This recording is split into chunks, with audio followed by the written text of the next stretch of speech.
كلمني عميل وقال لي يوسف انا عايز اخلي الحوض بتاعي جامد، بس في نفس الوقت مش عايز اصرف كتير. بعت لي صورة الحوض عشان اشوف الوضع واختار له شوية حاجات يقدر يبدأ بيها من غير ما يتكلف زيادة. تعالوا كده نشوف ايه اللي اخترناه معاه خطوة بخطوة. اول نبات معانا سيسي فلورا، مستوى خرافي بجد، وده نبات من اسرع واجمل النباتات الخلفية اللي ممكن تتحط في اي حوض. اوراقه الرفيعة جدا وشكلها عامل زي الريش او الابر، مترتبة حوالين الساق بشكل دائري بيخلي المنظر ناعم وانسيابي. كريبتو كرين ونديتي مستوى محترم جدا ومقاس كبير وورق عريض، ملمس مختلف بيدخل للحوض شكل طبيعي وهادي، وبيحب يعيش في منتصف الحوض بحيث يربط ما بين الخلفية والأرضية. لوبيليا كارديناليس ورقها باللون الأخضر بتضيف لمسة ألوان جامدة، ودي من النباتات اللي بتخلي الحوض شكله فاخر جدا. البيجستمون سوتاليس نبات دقيق وفيه تفاصيل كتير صغيرة، بيضيف ملمس مختلف للحوض. اللون بتاعه بيتدرج ما بين الأخضر والبنفسجي، وأحيانا بيبان فيه لمسة كده من البنفسجي الغامق مع الإضاءة القوية. فالسيناريا الأسيتيكا أوراق طويلة جدا بتمتد لحد سطح المية، وبتدي إحساس إنك واقف قدام مشهد طبيعي في نهر أو بحيرة.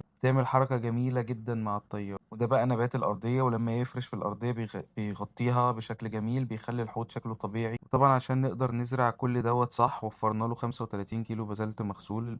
النتيجة النهائية الحوض اتغير 180 درجة، من شكل بسيط جدا لشكل مليان حياة، ألوان وتفاصيل من كل اتجاه، بأبسط تكلفة وأجمل نتيجة. أنا يوسف وحيد، سلام.